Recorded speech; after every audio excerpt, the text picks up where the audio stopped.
நம்ம square root ratio and proportion percentage change of percentage to decimal and fraction. இப்போ இது changing percentage to decimal to and fraction இதுதான் பார்க்கணும். இப்போ convert ஆஃப்னு இருக்குது 1/2 இதை வந்து பர்சன்டேஜாக கன்வெர்ட் பண்ண போகிறாங்க. 2 52 100 1/2 into 100 அவ்வளோதான். இப்போ convert 1/11 into percentage 1/11 into 100. So basic முன்னாடி பார்த்த மாதிரி தான் 1 into 100 100 100 11 டிவைட் பண்ணி போட்டுருக்காங்க. அதுக்கு அடுத்தது பார்த்தீங்கன்னா 1/4 into பர்சன்டேஜாக மாற்றுறது 100 இருக்கணும். 1/4 into 100 ஒரு நாள் 25 நாள் 100. ஓகே 1/5 அதை 1/5 into 100 போடும்போது 1 5 25 100 20%. 20%. 2/3 into 100 ஒரு 3 3 9 9 பேலன்ஸ் 1 0.333 போயிட்டு இருக்கும். 33.33%. 3/8 into 100. ஸோ ஒரு 8 பாக்கி 2 2 16 பாக்கி 4 பாயிண்ட் வச்சு 5 40. ஸோ 12.5%. அடுத்தது பார்த்தீங்கன்னா conversion of percentage into fraction 24/100 போட்டுக்கணும். 24%. இதை வந்து சுருக்கணும்னா 6 24 25 100. ஸோ அடுத்தது 33 1/3%. இதை வந்து தகாபினமாக மாத்திரம் 33 into 3 99 + 1 100/3. பர்சன்டேஜுக்கு வந்து by100 போட்டுக்கணும். 100க்கு கீழே 1 இருக்கிறதா அர்த்தம். ஸோ 100/1 வந்து இங்கே வகுத்துட்டு இருக்கு, அந்த பக்கமாக போனால் பெருக்கும், அப்போ தலையிலேயே மாறிக்கும் 1/100. ஸோ 100 அடிப்பட்டு போகும். 1/3 தான் ஆன்சர் இது. இதை வந்து கன்வெர்ட் பண்ண சொல்கிறாங்க. 15%. Convert the following percentage into fraction. ஃப்ராக்ஷனாக மாற்ற சொல்கிறாங்க. 15/100 ஃப்ராக்ஷனாக மாத்திரம் 5 அடிக்கலாம். 3 5 15 25 100 3/20. ஸோ இதை வந்து டெசிமலில் போடணும்னா ஆன்சரில் டெசிமலாக இருந்தால் நீங்கள் மறுபடியும் டெசிமலாக போடணும். 3 வந்து 20 டிவைட் பண்ணுற மாதிரி இருக்கும். ஸோ அடுத்தது 87 into 2. ஸோ 87 into 7 2 14 4 பாக்கி 1 8 2 16 16 1 17 174/2/100. ஸோ இது by1 இருக்கிறதா அர்த்தம். இப்போ 174/2 into 1/100. ஸோ இதை 100 124 அடித்தா இதை 8 2 16 பாக்கி 1 7 2 14. 7 into 1 ஈக்குவல் டு 87 வந்து 100 டிவைட் பண்ணுறதுக்கு அப்போயே 0.87% வரும். 87%. ஓகே அடுத்தது பார்த்தீங்கன்னா 80%. 80/100 80%. இதை சொல்லணும்னா 0 அடிப்பட்டுருது. இப்போ 8 வந்து டேரெக்டாக 10 வகுக்கும்போது 0.8. எத்தனை 0 இருக்கோ அத்தனை சனம் தள்ளி புள்ளி குத்துறோம். ஒரு சனம் தள்ளி புள்ளி குத்துறோம். 0.8%. 12.5% அப்படிங்கிறத இப்போ 12.5/100. ஸோ டேரெக்டாகவே இது 2 சனம் தள்ளி புள்ளி குத்துடலாம். அப்போ ஏற்கனவே ஒரு சனம் இருக்குது. அப்போ 3 டிஜிட் தள்ளி புள்ளி குத்த வேண்டியதான். 0.125. அவ்வளோ பர்சன்டேஜ் போடக்கூடாது. பர்சன்டேஜ் போடக்கூடாது. பர்சன்டேஜ் சுருக்கிட்டோம். 0.125 தான் ஆன்சர். ஓகே அடுத்தது பார்த்தோம்னா கன்வெர்ட் 0.35 into பர்சன்டேஜ். இப்போ 0.35% மாற்றுறதுக்கு இன்ட்டு 100 இன்ட்டு 100 பெருக்கிறாங்க. 0.35 பர்சன்டேஜாக மாற்றுறாங்க. இன்ட்டு 100 பெருக்கும்போது 35% ஆகிடுது. 0.375 into பர்சன்டேஜ். அப்போ அதை 100 பெருக்கிறாங்க. இது 100 பெருக்கும்போது அப்படியே நீங்கள் 100 பெருக்கலாம். 100 பெருக்கும்போது 2 0 சேர்த்துட்டு கடைசியிலேருந்து இங்கே 3 சனம் தள்ளி பிடிக்கும் போது 37.5% வருது. 0.2 into 100 போடுவோம். இன்ட்டு 100 ஈக்குவல் டு 2 போட்டு 2 0 போடுறோம். ஏற்கனவே ஒரு ஸ்தானம் தள்ளி புள்ளி விட்டுருக்காங்க. ஸோ அதே போல் ஒரு ஸ்தானம் தள்ளி புள்ளி குத்தும்போது 20 வருது. இப்போ அடுத்தது அதே போல் தான். இன்ட்டு 100 போகும்போது ஈக்குவல் டு 400 போட்டு 3 டிஜிட் தள்ளி புள்ளி குத்துறோம். 3 டிஜிட் தள்ளி புள்ளி குத்தும்போது 0. இந்த 0க்கு வேல்யூ இல்லை. 0.4 தான் ஆன்சரு. 0.875 into 100 போடும்போது ஈக்குவல் டு 875. அப்படியே போட்டு 2 0 சேர்த்துங்க. 100 பெருக்கிறதுக்கு சமம். ஸோ 3 டிஜிட் தள்ளி புள்ளி குத்துறோம். இப்போ 3 டிஜிட் தள்ளி புள்ளி குத்தும்போது 2 அடிச்சிடலாம். 87.5. அடுத்தது பார்த்தீங்கன்னா இன்ட்டு 100 போடும்போது ஈக்குவல் டு 52 போட்டு 2 0 சேர்க்குறோம். 3 டிஜிட் தள்ளி புள்ளி குத்துறோம். இப்போ 5.2 இதுக்கு ஆன்சர். அடுத்தது conversion of percentage into decimal fraction. Convert 30% into decimal fraction. 30/100. So ஒரு 0க்கு ஒரு 0 அடிபட்டுருது. ஸோ 10 டிவைட் பண்ணும்போது 30 போட்டு ஒரு டிஜிட் தள்ளி புள்ளி குத்துறோம். அவ்வளோதான். இது அப்படியே 33 1/3. இங்கே நம்ம பார்த்துருக்கோம் பர்சன்டேஜ் இன்டூ டெசிமல் ஃப்ராக்ஷன். இங்கே பார்த்தது தான் அப்படியே டெசிமல் ஃப்ராக்ஷனாக மாற்ற சொல்லியிருக்காங்க. இந்த 1/3 வரையும் இங்கே கண்டுபிடிச்சோம். அதை வந்து டெசிமல் ஃப்ராக்ஷனாக மறுபடியும் அதை 0.333 வருது. 100 போட்டு நம்ம டிவைட் பண்ணுவோம். அது போல் கண்டுபிடிச்சிருக்காங்க. So convert following percentage into decimal fraction. டெசிமலாக அதை வந்து கன்வெர்ட் பண்ண போகிறோம். பர்சன்டேஜை டெசிமலாக கன்வெர்ட் பண்ணோம். நம்ம இதை பார்ப்போம். இப்போ 15/100 ஏற்கனவே அங்கே பார்த்தது தான். இப்போ டெசிமல் இல்லாமல் நிறுத்தோம். இப்போ டெசிமலாக பார்க்க போகிறோம். ஸோ 3 5 15 25 100. இப்போ 3/20 இந்த 3 அங்கே போட்டுக்கிட்டு 20 அங்கே போடுங்க. புள்ளி வச்சுட்டு ஒரு 0 சேருங்க. ஒரு 20 பேலன்ஸ் 10 அடங்காது. ஸோ புள்ளி ஏற்கனவே வச்சதுனால இன்னொரு 0 அங்கே சேர்த்துக்கலாம். 5 20 100. இப்போ 0.15 0.15 தான் இதோட டெசிமல் பர்சன்டேஜை டெசிமலாக மாற்றிட்டோம். ஸோ அடுத்த சம் பார்க்கலாம். 7/100 டேரெக்டாக அப்படியே போட்டுக்க வேண்டியதான். இப்போ இதை டிவைட் பண்ணும்போது டேரெக்டாக எத்தனை 0 இருக்கோ அத்தனை டிஜிட் தள்ளி புள்ளி கொடுத்துரும். அப்போ 2 0 இருக்கா, 7க்கு முன்னாடி ஒரு டிஜிட் 0.07 இந்த ஆன்சர். அடுத்தது 12 1/2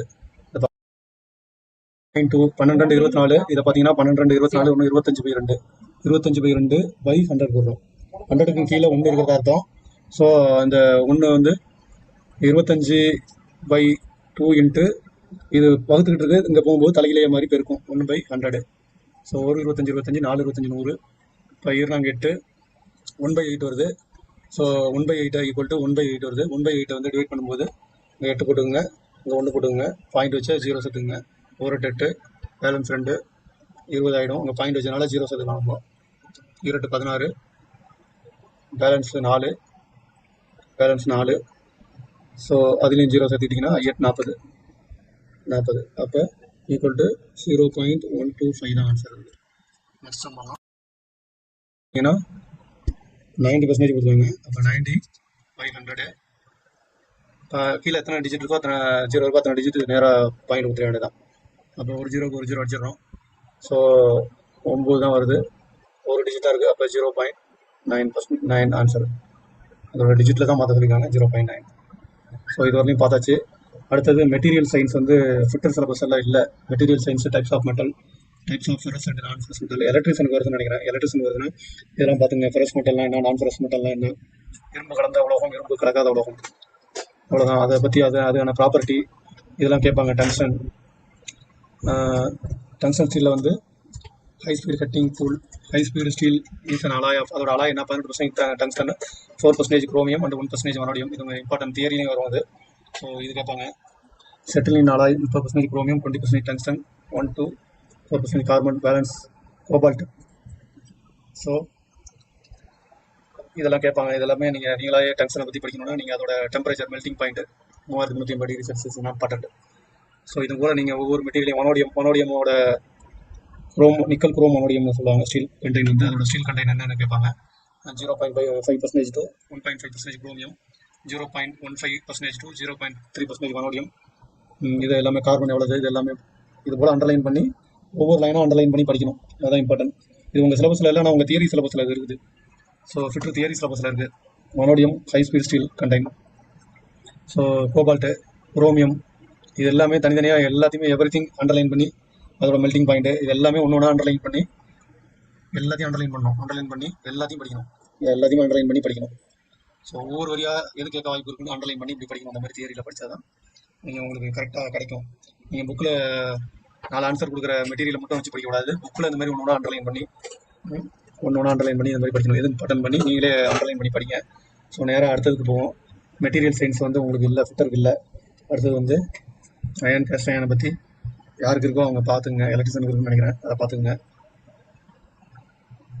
ஒன்று ஒன்றா அண்டர்லைன் பண்ணி இது பாருங்க. ஹை கார்பன் ஸ்டீலு இது எல்லாமே முக்கியம். அலாய் ஸ்டீலு அதோட மெட்டல் என்னென்ன மெட்டல் எவ்வளோ பர்சன்டேஜ்ங்கிறது இம்பார்ட்டண்டாக இருக்கும். ஹை ஸ்பீட் ஸ்டீல் இந்த பாருங்கள், இங்கேயும் கொடுத்துருக்காங்க பாருங்கள். High speed steel, stainless steel இது எல்லாமே முக்கியம். ப்ராப்பர்ட்டி ஆஃப் ஸ்டெயின்லெஸ் ஸ்டீல் இது எல்லாத்தையுமே படிச்சுங்க. எல்லாமே இம்பார்ட்டன்ட். இது வந்து ஃபிட்டர் தியரிக்கில் வருது. ஃபிட்டர் தியரிக்கு வரும். அதெல்லாம் நிக்கல் ஸ்டீல் இது எல்லாமே படிச்சுங்க. நீங்களா அண்டர்லைன் பண்ணி எல்லாம் இந்த பர்சன்டேஜ் எவ்வளோ கலந்துருக்குங்கிறத அண்டர்லைன் பண்ணி படிக்கணும். ஒவ்வொன்று works of calculation and science, mass, weight, volume and density. இது ஒன்றும் இல்லை, இதோட டென்சிட்டி எல்லாமே பார்த்து நீங்களே படிச்சுங்க. இது வந்து ஃபிட்டருக்கு வரல அந்த சிலபஸ், எலக்ட்ரிஷனுக்கு வந்துருக்குன்னு நினைக்கிறேன். அது சிலபஸை பார்த்து இது யாருக்கு கவர் ஆகுதோ அதை பார்த்துங்க. அவ்வளோதான். இது சம்மந்தமாக கணக்கு கொடுத்துருப்பாங்க. மாஸ், வெயிட்டு, இந்த அட்டவணை எல்லாத்தையும் படிச்சுங்க. இந்த அட்டவணை எல்லாத்தையும் படிச்சுங்க. அலுமினியம், லீடு, காஸ்ட் அயன் இதுக்கு எல்லாம் எவ்வளவு கிராம், லிக்விட் வாட்டர், பெட்ரோல், இதோட சிசிஎஸ் படிச்சுங்க. யாருக்கு இந்த சிலபஸ் இருக்கோ அவங்க இந்த சிலபஸை பார்த்து படிச்சுங்க. Mass, weight, volume and density relative problem. Mensuration ஒரு சப்ஜெக்ட் ஒன்று பார்க்க போகிறோம். அதில் வந்து வேல்யூம் பார்ப்போம். அதில் வேல்யூம் எல்லாம் பார்ப்போம். இப்போ மாஸ் அப்படின்னா வேல்யூம் வந்து டென்சிட்டி அவ்வளோதான். வேல்யூம் வந்து இப்போ ரெக்டாங்கிளோட வேல்யூம் வந்து எல்பிஹெச், அதோட கன அளவு தான் தமிழில் எல்பிஹெச். இல்லை ரெக்டாங்கிளுக்கு எல்பிஹெச் வந்து இங்கே போட்டுருக்காங்க, எல்பிஹெச்சை பெருக்கிக்கிறாங்க. இன்ட்டு அதோட டென்சிட்டி அவங்களே கொடுத்துருப்பாங்க, அந்த ஸ்டீலுக்கான டென்சிட்டி. அதை போட்டு பெருக்கி மூணையும் போட்டு பெருக்கி கிலோகிராம், சென்டிமீட்டர் கியூப்டு. இது சென்டிமீட்டரில் எல்லாமே இருக்குது, சென்டிமீட்டர் கியூப்டு. ஸோ இது எல்லாம் சென்டிமீட்டரில் இருக்குது, இது மில்லிமீட்டரில் இருக்குது. இந்த எம்எம் இங்கே சென்டிமீட்டராக மாற்றிட்டாங்க பாருங்க. ஸோ இதை சென்டிமீட்டராக மாற்றி விட்டுருக்காங்க. இந்த ட்ராடிக் இருக்கோ இது எல்லாத்தையும் பார்த்துக்குங்க. இல்லை இந்த சிலபஸ். ஸோ சிலபஸை பார்த்து படிங்க, அதுதான் இம்பார்ட்டன்ட். இது ஓரளவு போய் பார்த்துட்டு வரோம், அவ்வளோதான். இப்போ பார்த்தீங்கன்னா உருளைக்கு வந்து வால்யூம் வந்து பைஆர் ஸ்கொயர்டு ஹச்சுங்கிறத இந்த பக்கம் நீளம் போட்டுக்கிட்டாங்க, ஹைட்டு ஹச்சி கொண்டு அதை எல்லுங்க போட்டுக்கிட்டாங்க. ஸோ இது எல்லாத்தையுமே பெருக்கிட்டு அதோட டென்சிட்டியை போட்டு பெருக்குனா மாஸ் வந்துடுது. இடையில பெட்ரோலோட வெயிட் கண்டுபிடிக்கிறதுக்கு அதோட டென்சிட்டியை போட்டு பெருக்கும்போது அதோட வெயிட் சேர்த்து போட்டுடுறாங்க, எத்தனை டன்ட்டு. ஸோ இதெல்லாம் சுற்று சிலபஸில் இல்லை, மற்றாலும் பார்த்துங்க. அசைன்மெண்ட்டில் கொடுத்துருக்காங்க, இது எல்லாத்தையுமே பார்த்து போட்டுக்குங்க. ஒர்க் பவர் எனர்ஜினா எலக்ட்ரிசியன் கண்டிப்பாக வந்துருக்குது. எஃபிஷியன்சி இது பூரா எலக்ட்ரிசியன் பார்க்க வேண்டியது, பார்த்துங்க. இது பூரா வாட்ஸு, ஹெச்பி ஈக்குவல்ட்டு எல்லாருக்குமே தேவைப்படும். 735.5 வாட்ஸ் மெட்ரிக்கில். ப்ரெட்டிஸில் 1 ஹெச்பி ஈக்குவல் 746 வாட்ஸு, 0.746 கிலோவாட். ஒன்றும் இல்லை, 1000 வகுக்கிறாங்க. அதை 1000 வாட்ஸ்னா 0.746 kilowatt. 1 kilowatt equal to 1.34 HP. So இது எல்லாத்தையுமே படிச்சுங்க. Point, boiling point, argon melting point, so carbon melting point, carbon graphite melting point, cobalt, காப்பரோட மெல்டிங் பாயிண்ட்டு, கோல்டோட மெல்டிங் பாயிண்ட்டு, ஹைட்ரஜனு, அயோடின் லாடின் அயோனோட மெல்டிங் பாயிண்ட்டு. இந்த பக்கம் மெல்டிங் பாயிண்ட் இருக்குது, பாயிலிங் பாயிண்ட் இருக்குது. Lead, lithium, magnesium, லீடோட melting point கேட்பாங்க. இது கேட்டிருக்காங்க அடிக்கடி. லீடுக்கு கேட்குறாங்க, அயனுக்கு கேட்குறாங்க, கோல்டுக்கு கேட்குறாங்க, காப்பருக்கு கேட்குறாங்க, கார்பனுக்கு கேட்பாங்க.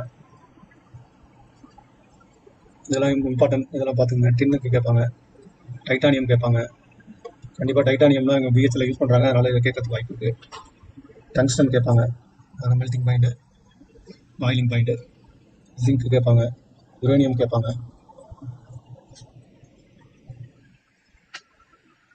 நிக்கலு, பாஸ்பரஸு, மெர்க்குரி கண்டிப்பாக முக்கியம் கேட்பாங்க.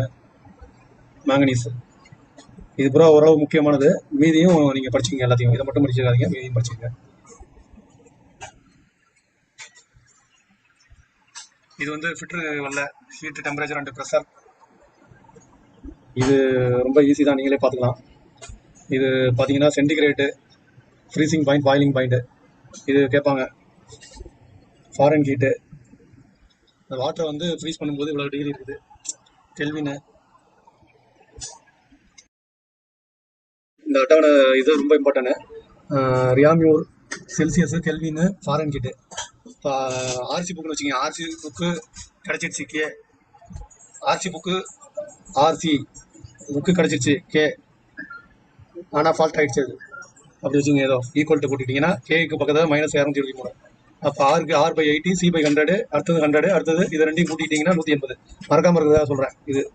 ஸோ இது இந்த ஃபார்முலா அட்டவணை வச்சுட்டு தான் நீங்கள் அடுத்தது இதை போடணும். இது வந்து ஃபிட்ருக்கு இல்லை, எலக்ட்ரிஷன் உங்களுக்குலாம் இருக்குன்னு நினைக்கிறேன். இந்த சிலபஸ் எலக்ட்ரிஷன் மற்ற ட்ரேடுக்கு இருக்குன்னு நினைக்கிறேன். அது சிலபஸை பார்த்துங்க. இருந்துச்சுன்னா இந்த இதை எது கொடுத்தாலும் இப்போ செல்சியஸ் கொடுத்துட்டு ஃபாரன் ஹீட் கேட்டாங்கன்னா இப்போ அந்த செல்சியஸோட வேல்யூ இங்கே அப்ளை பண்ணி F-32 ஒரு மாடல் கணக்கு போடுறாங்க. கன்வெர்ட் 0 டிகிரி செல்சியஸ் இருக்கும் ஃபாரன் ஹீட்டு. செல்சியஸ் 0 டிகிரி கொடுத்துருக்காங்க. அப்போ ஃபாரன் ஹீட் பை 32 எஃப் மைனஸ் 32 180 வந்து ஈக்குவல் டு அந்த பக்கம் போனால் பெருக்குது. அப்போ இன்ட்டு 180 இப்போ சி பை 100. இப்போ சியோட வேல்யூ 0 கொடுத்துருக்காங்க 0/100. அப்போ ஈக்குவல் டு அந்த பக்கம் உள்ளது. அப்புறமா இங்கே -32 இந்த பக்கம் போனால் +32 ஆயிடுது. இது ரெண்டையும் டிவைட் பண்ணும்போது 0 தான். +32 ஆயிடுது. Equal to 32 degree 0 degree Celsius வந்து 32 டிகிரி ஃபாரன் ஹீட். அடுத்தது கன்வெர்ட் 70 டிகிரி செல்சியஸ் இன்ட்டு ஃப்ரீமர். இப்போ செல்சியஸோட வேல்யூ கொடுத்துருக்கான். இப்போ ஆறு தான் நமக்கு கேட்குறான். அப்போ ஆர் ஈக்குவல் டு இந்த 80 வந்து அந்த பக்கம் போனால் வகுத்துட்டு இருக்குது பெருக்குது. ஈக்குவல் டு இந்த பக்கம் போகும்போது பெருக்குது.